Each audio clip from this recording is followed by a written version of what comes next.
आता पाहूयात महाफास्ट 100 बातम्या।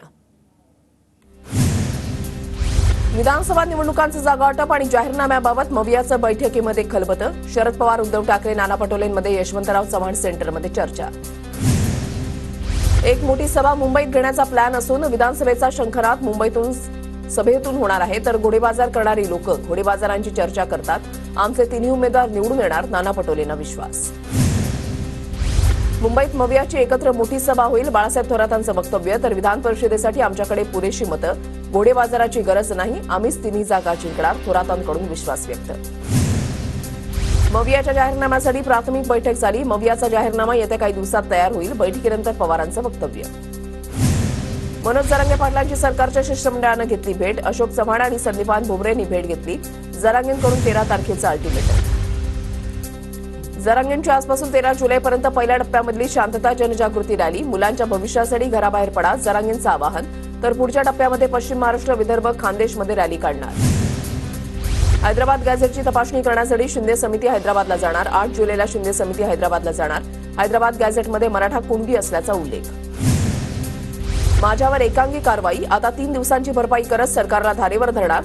निलंबनानंतर विधिमंडळामध्ये येताच अंबादास दानवेंचा इशारा।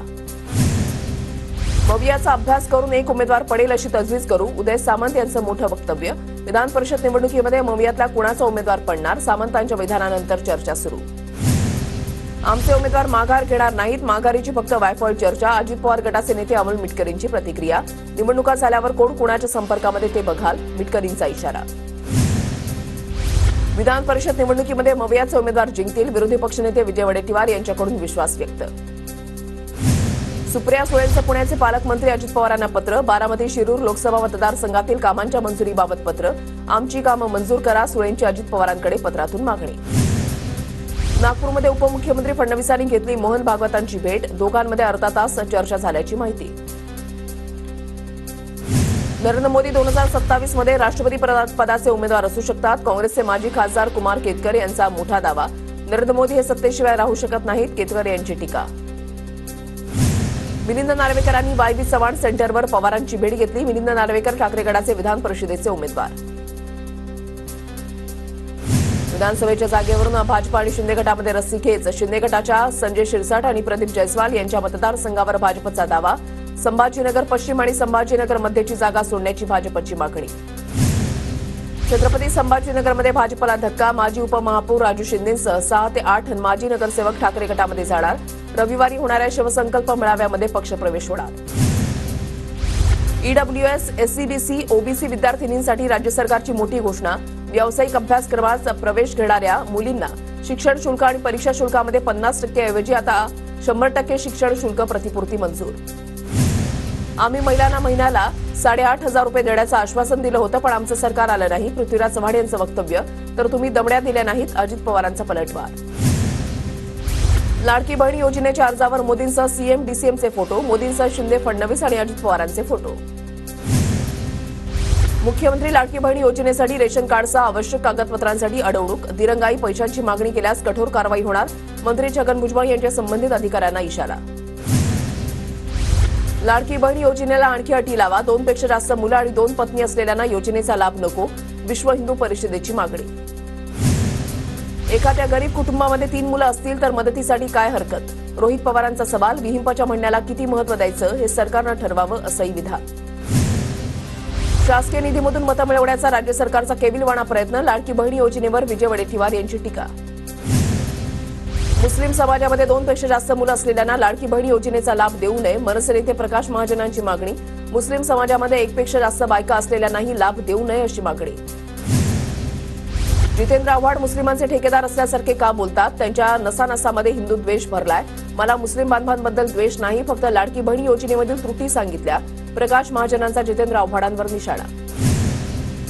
शिवसेना खासदार रवींद्र वायकर यांच्या विरोधात न्यायालयामध्ये खटला दाखल। अपक्ष आमदारांना धमकावलं जात आहे, हिंदू समाज पक्षाचे नेते भरत शहांचा आरोप। वंचितच्या अनेक लोकांनी मला स्वीकारलं नाही, अनेकांनी निवडणुकीमध्ये माझं काम केलं नाही, वसंत मोरेंनी व्यक्त केली खंत। माझं ऑफिस फोडण्याच्या ऐवजी ही ताकद पक्षाची उंची वाढवण्यासाठी लावण्याचाही सल्ला।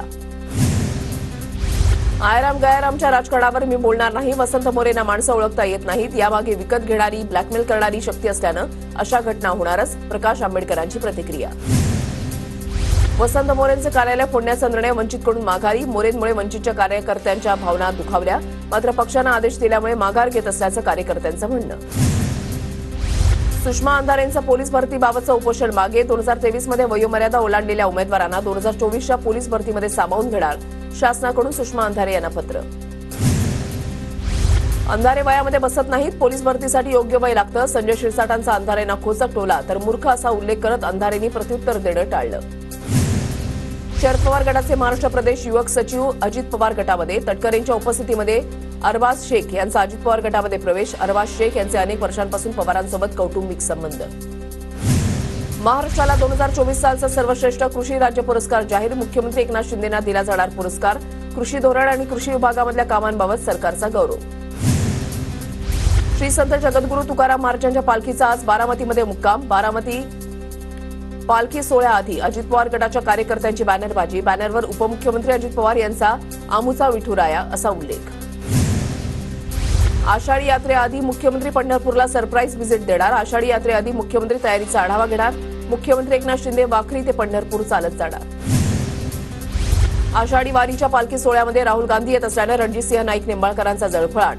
मोठ्या लोकांवर टीका करून स्वतःचं महत्त्व वाढवायची काहींची सवय असते. खासदार धैर्यशील मोहिते पाटलांची टीका. विनोद तावडेंची बिहारच्या भाजपा प्रभारीपदी नियुक्ती. लोकसभेनंतर विनोद तावडेंवर महत्त्वाची जबाबदारी. कांदा आणि दुधाला योग्य भाव मिळावा म्हणून लंकेंचं आंदोलन. नगरमध्ये जिल्हाधिकारी कार्यालयासमोर शेतकरी जन आक्रोश आंदोलन. गोकुळ दूध संघाकडून गाईच्या दूध दरामध्ये वाढ करण्याचा निर्णय. पुणे आणि मुंबईमध्ये गाईच्या दूध दरामध्ये 2 रुपयांची वाढ. मुंबई पुणे वगळता उर्वरित महाराष्ट्रामध्ये कोणतीही दरवाढ नाही. दीक्षाभूमी आंदोलन प्रकरणी कोणत्याही आंदोलकाला अटक केली जाणार नाही. प्रकाश आंबेडकरांची मागणी मुख्यमंत्री एकनाथ शिंदेंकडून मान्य. महाराष्ट्र राज्य अल्पसंख्याक आयोगाच्या अध्यक्षपदी प्यारे खान. उपाध्यक्षपदी मुंबईचे चेतन देधिया यांची नियुक्ती. कोरोना काळामध्ये ऑक्सिजनचा पुरवठा करण्यात प्यारे खान आघाडीवर. महाराष्ट्र शासनाच्या वतीनं विधानभवनामध्ये विश्वविजेत्या 4 खेळाडूंचा सत्कार. रोहित शर्मा, सूर्यकुमार यादव, यशस्वी जयस्वाल, शिवम दुबे यांना राज्य सरकारकडून 1 कोटी रुपयांचं बक्षीस. सूर्याच्या हातामध्ये बॉल बसला, नाहीतर पुढे मी त्यालाच बसवलं असतं. विधानभवनामध्ये रोहित शर्माचं मिश्किल वक्तव्य. मॅच जिंकल्यानंतर खेळाडूंचा उदो उदो करतात, मात्र हारल्यानंतर दगड मारायला कमी करत नाहीत. आपल्याकडे खेळाडू वृत्ती असायला हवी. अजित पवारांची प्रतिक्रिया. रोहित शर्मानं विश्वविजेता करून आनंद दिला आणि T20 रिटायरमेंट घोषित करून दुःखही दिलं. देवेंद्र फडणवीसांचं विधान. तर राजकारण्यांनी रोहित शर्माकडून प्रेस कॉन्फरन्स करताना बॉडी लँग्वेजनं उत्तर देता येईल हे शिकावं असाही लगावला टोला. क्रिकेट चाहते सुखरूप घरी जाईपर्यंत गृहमंत्री म्हणून माझी विकेट पडते की काय अशी स्थिती होती, मात्र मुंबई पोलिसांनी चोख काम केलं. देवेंद्र फडणवीसांकडून मुंबई पोलिसांचं कौतुक. ज्या मैदानावर विजय मिळाला त्याची आठवण ठेवण्यासाठी पिचवरची माती चाखली. पंतप्रधान मोदींसोबतच्या संवादामध्ये रोहित शर्माची प्रतिक्रिया. विश्वचषकापूर्वीच्या 6 महिन्यामध्ये आयुष्यामध्ये खूप चढउतार अनुभवले. खेळाच्या माध्यमातून उत्तर देण्याचं ठरवलं होतं. पंतप्रधानांसोबतच्या संवादामध्ये हार्दिक पांड्याचं वक्तव्य. कालचा मुंबईतील उत्सव हा बीसीसीआयसाठी स्पष्ट संदेश. विश्वचषक फायनल मुंबईतच हवी. आदित्य ठाकरेंचा ट्विट करत निशाणा. होलार समाजाच्या स्वतंत्र अभ्यास आयोगाच्या निर्मितीसह स्वतंत्र आर्थिक विकास महामंडळ स्थापनेसाठी होलार समाज आक्रमक. पंढरपूरमध्ये मुख्यमंत्री शिंदेसमोर रास्ता रोको करणार असल्याचं तहसीलदारांना निवेदन. राज्यात पुढील 2-3 दिवस पावसाचा अलर्ट. पुणे आणि सातारा जिल्ह्याला ऑरेंज अलर्ट, तर उर्वरित महाराष्ट्राला येलो अलर्ट. मुंबईतील काही भागामध्ये जोरदार पावसाची हजेरी. मंत्रालय, मलबार हिल परिसरामध्ये मुसळधार पाऊस. पुढील 2-3 दिवस कोकणासह मध्य महाराष्ट्राला पावसाचा अलर्ट. वसई विरारमध्ये संततधार पावसासह अधूनमधून जोरदार पाऊस. पावसामुळे कुठेही पाणी साचलं नाही. नाफेडबाबत दिल्लीमध्ये केंद्र स्तरावर मोठ्या घडामोडी. नाफेडचे दिल्लीमधील कांदा खरेदी प्रमुख सुनील कुमार सिंग यांची तडकाफडकी उचल मागणी. कांदा खरेदीमध्ये गैरव्यवहार झाल्याचं समोर आल्यानं कारवाई. DRIकडून रक्तचंदन तस्करी करणाऱ्या टोळीचा पर्दाफाश. 8 कोटींचं रक्तचंदन जप्त. जेएनपीटी नावाशेवा बंदर. अहमदनगर आणि नाशिकमध्ये धाडी. भिवंडीच्या कुरेशी नगरमधील पाणी समस्येसाठी नागरिकांसह मनपासमोर आंदोलन. अनेक वेळा तक्रारी करूनही प्रशासनाचं दुर्लक्ष. भिवंडीमध्ये 600 किलो प्लास्टिक पिशव्या जप्त. पालिका आयुक्त अजय वैद्य यांची धडक कारवाई. दुकानदारांना ठोठावला 10,000चा दंड. कल्याण रेल्वे पोलिसांनी नकली आरपीएफला ठोकल्या बेड्या. आरपीएफमध्ये भरती करण्याच्या नावाखाली एका भामट्यानं शेकडो तरुणांकडून लाखो रुपये घेत आरपीएफचा ड्रेस आणि नकली ओळखपत्र दिल्याचं उघड. कल्याणपूर्वमध्ये महावितरणच्या ढिसाळ कारभाराविरोधात ठाकरे गट आक्रमक. महावितरण कार्यालयावर धडक देत तक्रारीचं निवारण न झाल्यास मोठं जनआंदोलन करण्याचा इशारा. सोलापूरमधल्या कुकडी उजनी योजना सर्वेक्षणाला मंजुरीचे आदेश. करमाळा तालुक्यामधल्या वीटमध्ये आमदार संजय मामा शिंदे समर्थकांकडून जल्लोष. धुळे सुरत महामार्गावरील धुळ्याच्या दातर्ती फाट्याजवळ एसटीचा भीषण अपघात. बसचा एक्सेल तुटल्यानं बस महामार्गाखाली उतरली. अपघातामध्ये 35 ते 40 प्रवासी जखमी.